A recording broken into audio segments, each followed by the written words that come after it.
Brevard College Theatre Company behind the Glass Menagerie. I'm Sarah Hajkowski. I'm your dramaturg for this production, and I've prepared a little presentation with some magnifications on research that'll hopefully reinforce your experience of the production. So, without further ado, we've got a bit about the dramaturg. So, who am I? I'm a theater artist based in Western North Carolina. I graduated Brevard last May in 2023 with a BA in theater and English, so I'm very familiar with the faculty, and I have a lot of affection for the program, and I look like this. That's me. So aims of this dramaturgical packet: to clarify connections between your text and your background. Dramaturgy has a super flexible definition, but some touch points include the context of writing the play for the playwright, as well as some historical context and what's going on in the background in the inner world of the play. This is a historic period, etc., etc. I will offer you a whole bunch of research to deepen character and story, which you're free to take what's useful and leave the rest. This is all intended to be framed as an invitation to get curious, to seek answers to questions, and to lead with intention. So, we have 4 areas of magnification, just like places that I'll zoom in on context for your production of the Glass Menagerie. It's the bio of the playwright Tennessee Williams, historical context for both Williams's writing of the play and the Wingfelds and Jim O'Connor's experience of the play. Play analysis, a sense of where the triggers and heaps are and where the action picks up, what it feels like this story is about and its major vibrations kind of feel like. And finally, community focus, this idea that all theatrical storytelling happens, hopefully, with the purpose of presenting and sharing with an audience, and sometimes that means greater accountability for where an older text reinscribes views that may be outdated or presents content that audiences need to be notified of for one reason or another. And so that is also a component of how I approach dramaturgy. So, 1. Biographical details. So on the bottom left here we have a portrait of the playwright Tennessee Williams with some of his most famous text collaged behind him, and then an original painting. Fun fact, Tennessee Williams was not just a playwright, but also dealt in other artistic mediums to express himself. As you'll see, music is frequently interwoven in his works, and he's a frequently multidisciplinary playwright. Starting off with a quote by Tennessee Williams: "If the writing is honest, it cannot be separated from the man who wrote it." And this can help us frame how we enter into the Glass Menagerie process. You'll find a lot of factors about the internals of the play, its characters, its world, are super autobiographical for Williams, and he is in fact kind of telling on himself through this quote. So, kind of the basic on-paper biography of Tennessee Williams is that he was born in 1911 in March in Missouri. They make their way as a family from Missouri to the Mississippi Delta to St. Louis in a tenement, and then Williams is incredibly well-traveled by the time he dies in 1983. He spent time in Paris, he spent time in California in the US, Brazil, China. And so a lot of these journeys don't directly impact the Glass Menagerie, as they're things that will take place chronologically later in his life. But the thirst for adventure is very much present in Tom, and we see some of the wanderlust Tennessee Williams will give way to foreshadowed in the nature of Tom and his thirst for adventure. Tennessee Williams is right there in the middle. He's the second of 3 children, with an older sister Rose and a younger brother Dakin. We'll discuss Rose a lot and Dakin very little. We have Williams's bibliography, which includes Cat on a Hot Tin Roof and Streetcar Named Desire as some more familiar play titles. Glass Menagerie is also a highly produced play. You'll find his later career includes works that we know fewer names of and are less produced. But we see his plays pretty commonly dealing with sexuality and repression. It's the mid-30s when Williams starts to attain notoriety. Sexuality and its full spectrum on the LGBTQ spectrum. Williams is a gay man, still unlawful in the 1930s. And it's a culture of not being overt in our discussion of sexuality and our expression of it. We have mental illness and substance abuse as major themes. Williams deals with them himself, and of course his sister Rose is a major figure in his life who dealt with some severe mental illness, and we'll talk a little bit about that. Southern identity, gender, class, religion. Frequently, Williams is interacting with this mythology of the quote-unquote Old South that white supremacy frequently reinscribes as the idealism of the pre-antebellum South, the pre-Civil War notion of estate and rolling hills and beautiful marble columns, conveniently ignoring the socio-political impact of enslaving other human people of color and subjugating women. We'll see Williams interacting with that mythology, frequently encountering older individuals who have an impact on him, including his mother, Edwina, on whom Amanda Wingfield is largely modeled, who is described as living between different time periods. An idealized past where everything was simple and pastoral, and nothing like the gritty reality of the Great Depression in which the Wingfields are living. And then, of course, we have memory, trauma, and perception. Huge umbrellas of discussion in concept, but memory figures significantly into the Glass Menagerie. Tom tells us outright that it is all framed as memory, and it is his recounting of events. And so, when we think about memory, we do think about skew and the different perception between our own takeaways from an event and other people's probably play significantly into how the Glass Menagerie is told, and who gets to say what. And then in the top right, not neglecting, we have Tennessee Williams quoted as saying, "At the age of 14, I discovered writing as an escape from a world of reality in which I felt acutely uncomfortable."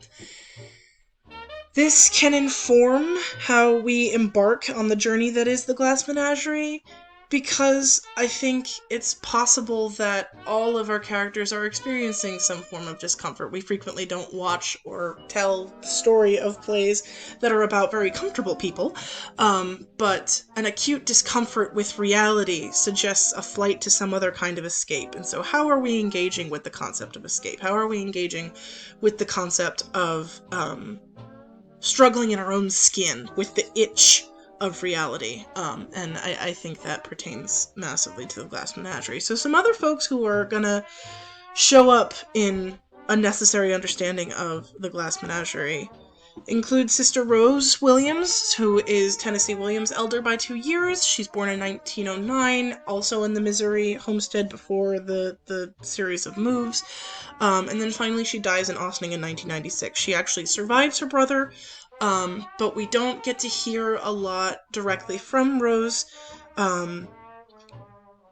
specifically because her young life in the 40s was very troubled and ultimately changed when she was lobotomized in an experimental procedure in 1943, which Tennessee Williams describes as tragedy. The great psychological trauma of my life was my sister's tragedy. Williams is deeply impacted by his sister from the time that they are growing up together. Of course, they're very close in age, and so they see a lot of their life and their parents together. That certain qualities of hers made a deep impact on him, for better and for worse.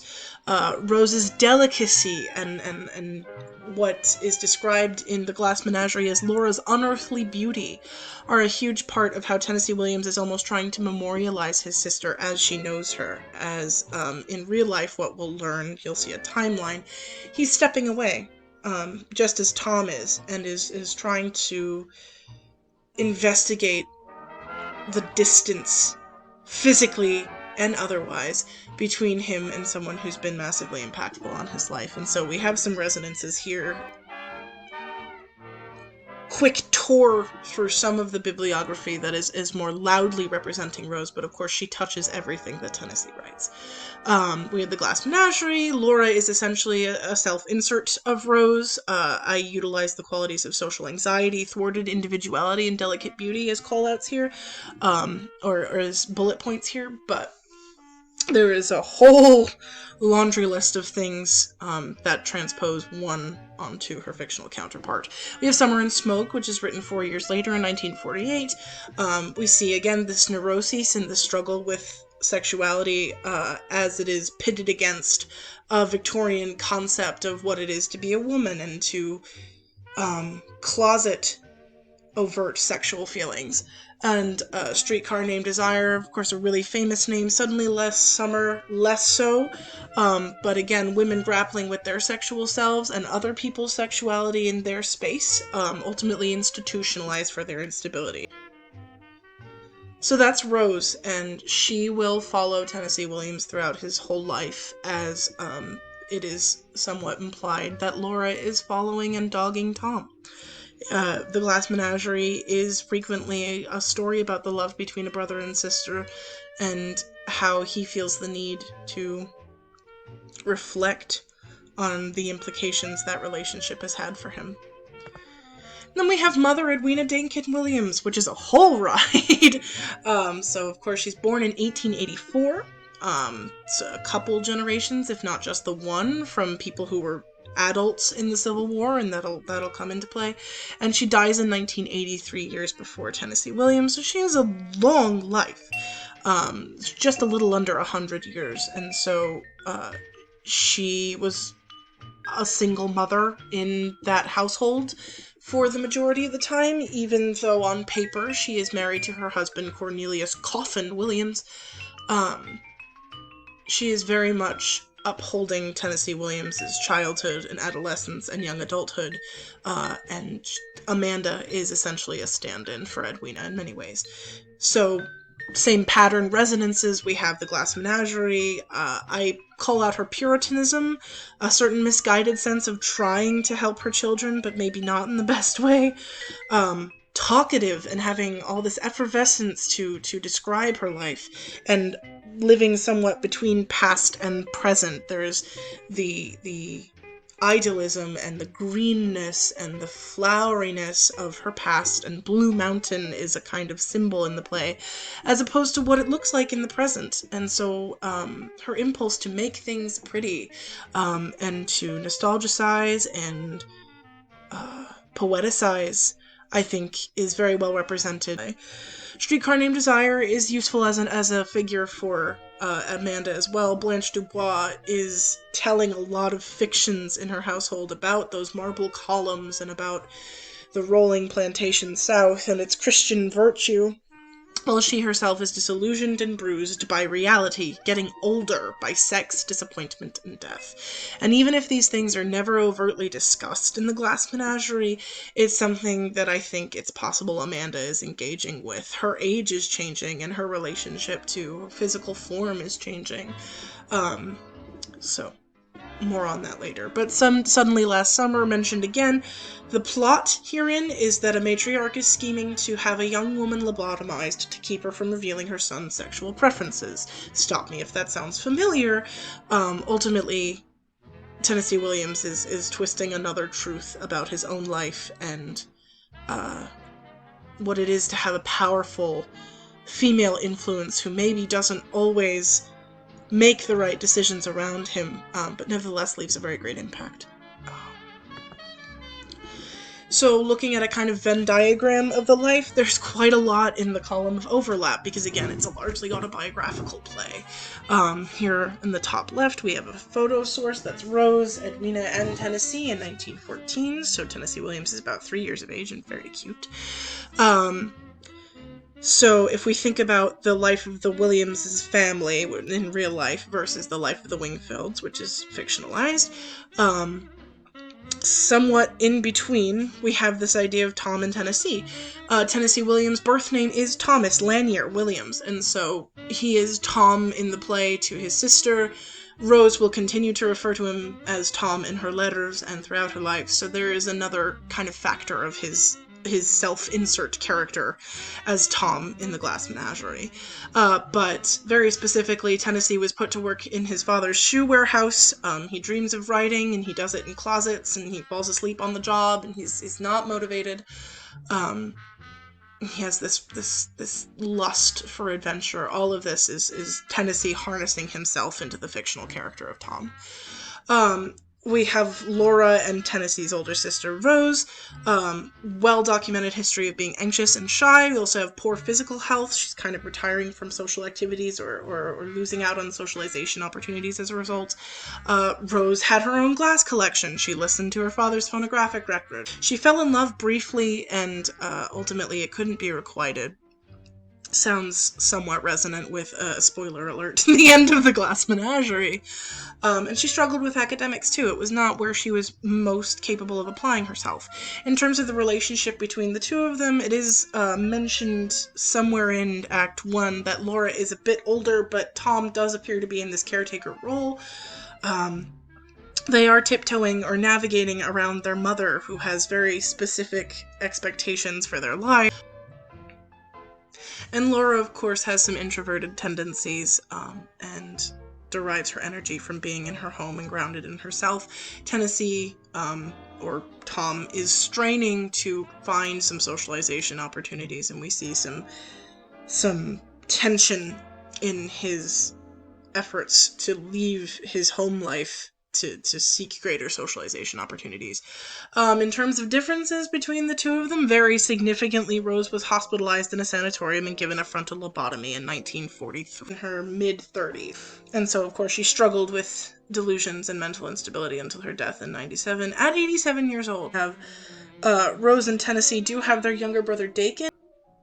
Dakin in our real world has been immensely helpful in preserving the estate of his brother Tennessee and giving firsthand, no-nonsense, often revelative or even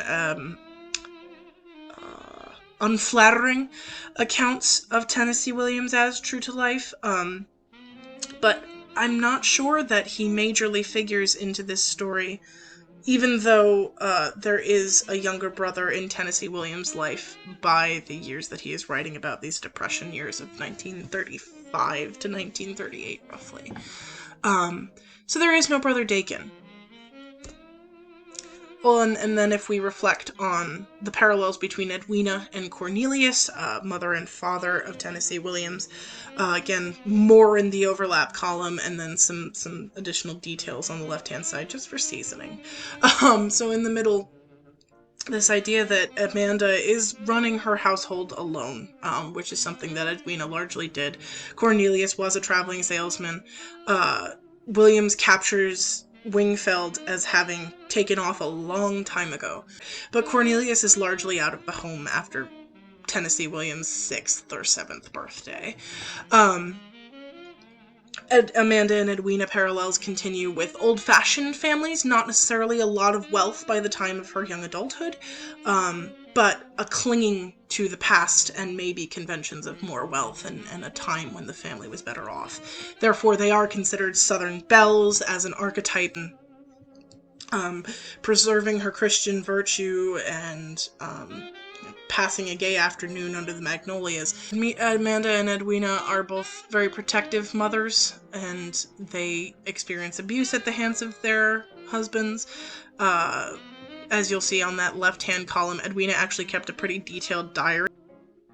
The records of abuse are sometimes quite difficult to read, and so it is raw and specific and physical,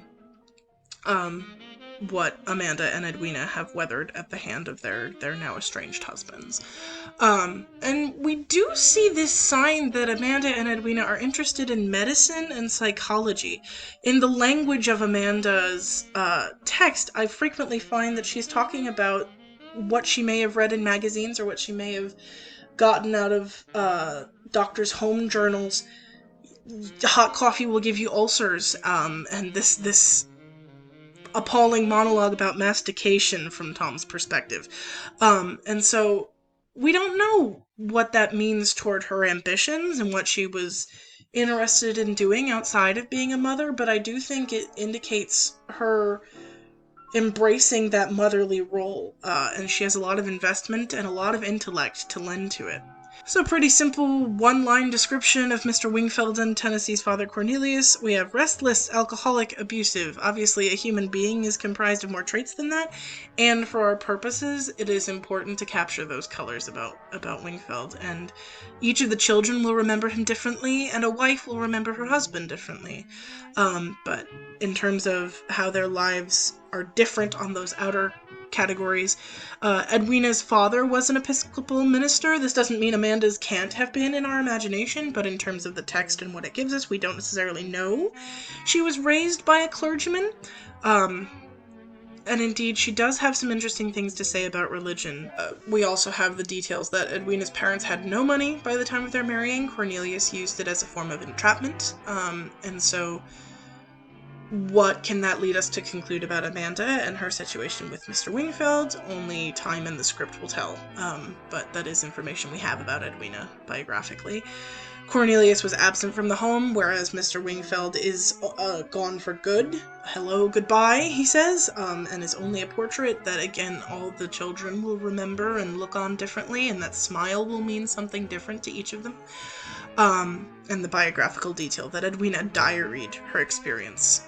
Does Amanda do the same thing? How does she get to reflect? Who does she get to confess to? And then we have a timeline, particularly canvassing Tennessee's relationship to Rose as it kind of parallels Tom's to Laura, noting that in the beginning we have one-color columns from roughly 1909 to 1936. This is the time period in which Rose and Tennessee Williams are in the same household and generally in each other's lives, and they start to break off by the end of their lives. And so we have quick shorthand for each of these periods and what its significance might have been for both Tennessee and Rose, or Tom and Laura stand-ins. That they had a happy childhood, according to Tennessee Williams, in Clarksdale, Mississippi. So shortly after being born in Missouri, they're moved back to the Delta. We're not talking First Estate wealth here, but the family was comfortable. And then, of course, things start to change with wartime and the intrusion of some financial instability as things get harder and we creep closer to the Great Depression. Tennessee Williams, Rose, and his mother Edwina are cramped into a St. Louis tenement, which is the setting of the Glass Menagerie. And this is around the years of the early 30s to the mid-30s. Including in some other biographical details, and some of these bullet point lists I'll read in detail, others I leave you, of course, to kind of take away more. But Rose's high school days are super comparable to Laura's own. She's briefly popular, she has this moment of bloom, Tennessee Williams seems to describe, but always dealing with her own anxiety. She drops out of Soldan High School, was enrolled in boarding school, which also didn't go very well. Finally, she was sent home from boarding school for quote-unquote erratic behavior and poor academics. She falls in love with a young man while she is on a school trip, and she tries and fails to snag his attentions and deepen that relationship. And ultimately she succumbs to mental instability and is hospitalized.